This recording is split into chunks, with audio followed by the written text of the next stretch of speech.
So beta, today's topic is ionization enthalpy, or we can say ionization energy. It is the इसमें हमने देखना है कि atoms का elements का period along the periods and down the group ionization enthalpy में क्या change आता है. So what is ionization enthalpy? It is the minimum amount of energy required to remove the most loosely bound electron from an isolated atom in the gaseous state. कि कोई भी atom है जो gaseous state में है, अगर उसका loosely bound यानी कि आउटर मोस्ट इलेक्ट्रॉन को रिमूव करने में जितनी एनर्जी लगती है, that is called ionisation energy, right. तो किसी एटम को जो आइसोलेटेड एटम है इन द गैसियस स्टेट, उसमें से हमने इलेक्ट्रॉन लूज करना है, रिमूव करना है, तो दैट इज कॉल्ड इट्स आयना. जितना एनर्जी उसको देनी पड़ेगी, that is called ionisation energy. अब आयनाइजेशन एनर्जी बेटा क्या होगा कि उतनी ज़्यादा होगी जितना एटम का साइज कम होगा. ठीक है, जितना एटॉमिक साइज स्मॉल होगा आयनाइजेशन एनर्जी कम होगी. एटॉमिक साइज जितना बड़ा होता जाएगा आयनाइजेशन एनर्जी उतनी ज़्यादा होती जाएगी, क्योंकि स्मॉलर साइज में इलेक्ट्रॉन्स जो हैं वो न्यूक्लियस के उतने नज़दीक होते हैं और लार्जर साइज में इलेक्ट्रॉन उतने दूर होते जाते हैं. तो सेम यही है कि along the period ionisation energy increase करती है क्योंकि एटॉमिक साइज डिक्रीज करता है, एंड डाउन द पीरियड ये आयनाइजेशन एनर्जी डिक्रीज करती है. ठीक है, तो ये दोनों ऑर्डर देखने को मिलते हैं आयनाइजेशन एनर्जी के, लेकिन इसमें थोड़ा सा कहीं कहीं एनॉमलीज हैं. अब वो क्यों है वो हम डिस्कस करेंगे. कि अब देखो, जैसे ये है, ये हमें ऑर्डर मिलता है in the second period. Lithium जो है उसकी बोरॉन से, ये इसमें देखो ये ऑर्डर में यहाँ पे लिथियम के बाद बेरिलियम आना चाहिए था, क्योंकि पीरियोडिक टेबल में पहले बेरिलियम आता है, देन बोरॉन, फिर कार्बन, देन नाइट्रोजन आना चाहिए था, देन ऑक्सीजन.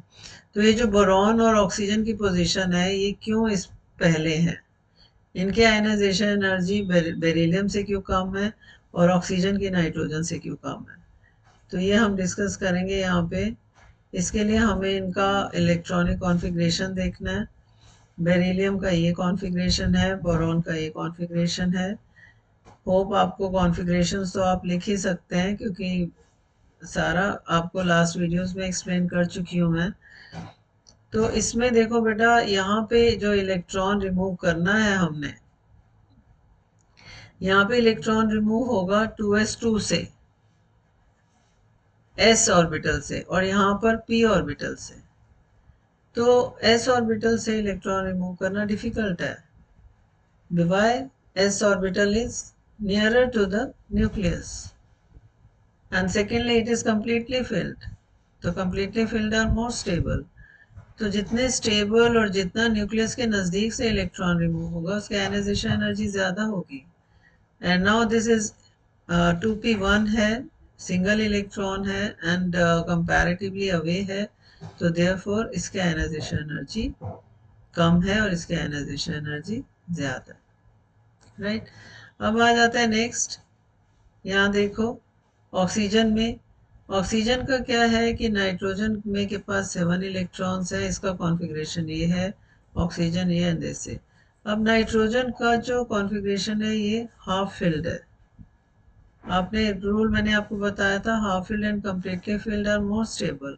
तो nitrogen is more stable than oxygen, तो इसीलिए इसकी आयनाइजेशन एनर्जी ज़्यादा होगी, ऑक्सीजन की आयनाइजेशन एनर्जी कम होगी.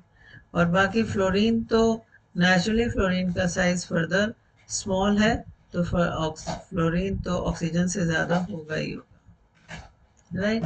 तो fluorine is greater then oxygen and nitrogen is greater then oxygen. तो जब भी इस तरीके के एनॉमलीज आप डिस्कस वो देखो, तो उसमें ये रूल्स थोड़े लगेंगे, थोड़ी चीज़ें, effective nuclear charge and half filled, completely field, stability. तो कॉन्फ़िगरेशन देख के आपको अंदाज़ा हो जाएगा कि ऐसा क्यों है. अब देखो, जैसे ये क्वेश्चन है, first ionisation enthalpy value of group 13 elements. ये ग्रुप 13 है, राइट, डाउन द ग्रुप. इनका क्या होना चाहिए, डिक्रीज होना चाहिए। अब यहाँ से यहाँ तक तो डिक्रीज हो रहा है, राइट, यहाँ से यहाँ तक डिक्रीज हो रहा है, लेकिन इसमें ये देखो, यहाँ से यहाँ डिक्रीज है, फर्दर यहाँ पर फिर इंक्रीज हो गया, फिर डिक्रीज एंड फिर इंक्रीज। तो इसको कैसे एक्सप्लेन करेंगे, ये जो डेविएशन है from the general trend down the group, ionisation enthalpy decrease करती है, बट इसमें बीच बीच में इंक्रीज क्यों हो रहा है? तो इसके लिए हम क्या देखेंगे, gallium is slightly higher, it is due to the, अब ये देखो इसमें है ineffective shielding effect of valence D 3D electrons. As a result, nuclear charge of gallium is slightly more than that of aluminium. अब इसमें क्या है बेटा, एल्यूमिनियम के बाद देखो गैलियम की हायर क्यों होती है देन एल्यूमिनियम, बिकॉज गैलियम में जो इलेक्ट्रॉन्स हैं वो 3D ऑर्बिटल्स में फिल होते हैं। तो 3D ऑर्बिटल्स की जो शील्डिंग है, न्यूक्लियर चार्ज, आपने शील्डिंग इफेक्ट मैंने आपको बताया था, तो वो शील्डिंग इफेक्ट जो है 3D इलेक्ट्रॉन्स का ज़्यादा नहीं होता, तो उस पर न्यूक्लियर चार्ज वो ज़्यादा एक्सपीरियंस करते हैं। तो इसीलिए is slightly more than that of aluminium. That's why ionization energy of gallium is more than ionization energy of aluminium. क्योंकि इसमें 3D इलेक्ट्रॉन्स फील्ड है और जिसकी वजह से न्यूक्लियर पुल ज़्यादा है, बिकॉज 3D इलेक्ट्रॉन्स जो ऑर्बिटल्स हैं वो बहुत ज़्यादा डिस्पर्स्ड होते हैं, तो इतना उनका ऊपर जो है वो शील्ड नहीं कर पाते न्यूक्लियर चार्ज को टू आउटर मोस्ट इलेक्ट्रॉन्स। तो जो इफेक्टिव न्यूक्लियर चार्ज है वो ज़्यादा होता है, बिकॉज शील्डिंग इफेक्ट वहाँ पे कम हो जाती है। तो अगर आपको शील्डिंग इफेक्ट एक्सप्लेन अच्छे से समझनी है तो बेटा आप वीडियो देख लेना, लास्ट जो भी मैंने आप इसके लिए पोस्ट की है। अब आता है ionization energy of tellurium is greater than ionization energy of indium. अब इसमें क्यों है, due to poor and ineffective shielding by 4D, same यही रीजन है। As a result, effective nuclear charge increases and size decreases and ionization energy effective. अब देखो इसमें shielding effect मैंने यहाँ पे भी एक्सप्लेन किया हुआ है। इसमें शील्डिंग इफेक्ट देखो क्या होता है बेटा, यहाँ न्यूक्लियस है, राइट, ये इलेक्ट्रॉन्स हैं इसके आसपास, तो शील्डिंग इफेक्ट जो s ऑर्बिटल्स होते हैं और जो p ऑर्बिटल्स होते हैं वो न्यूक्लियस के बहुत नज़दीक होते हैं, तो वो ज़्यादा पुल फील करते हैं और इसी वजह से उनके ऊपर जो इफेक्टिव न्यूक्लियर चार्ज होता है वो ज़्यादा होता है। लेकिन अगर अब यहाँ पे जो 3D ऑर्बिटल्स हैं, सपोज ये d ऑर्बिटल के इलेक्ट्रॉन्स हैं, तो ये इतने ज़्यादा डिफ्यूज्ड होते हैं, इनके ऑर्बिटल्स इतने स्प्रेड हो रखे होते हैं 3D शेप में कि और उनमें इलेक्ट्रॉन्स का भी जो है वो मूवमेंट बहुत डिस्पर्स्ड होता है कि उससे न्यूक्लियर चार्ज की जो शील्डिंग है वो उसको शील्ड नहीं कर पाते, न्यूक्लियर चार्ज को, मीन्स उनका अट्रैक्शन न्यूक्लियर चार्ज से इतना नज़दीक नहीं होता, जिसकी वजह से न्यूक्लियस का आउटर मोस्ट इलेक्ट्रॉन पे शील्डिंग इफेक्ट ज़्यादा होता है, राइट। तो एस एंड पी तो न्यूक्लियस को एकदम क्लोजली घेरे रहते हैं, जिससे न्यूक्लियस का इफेक्ट आउटर मोस्ट इलेक्ट्रॉन पे कम होता है।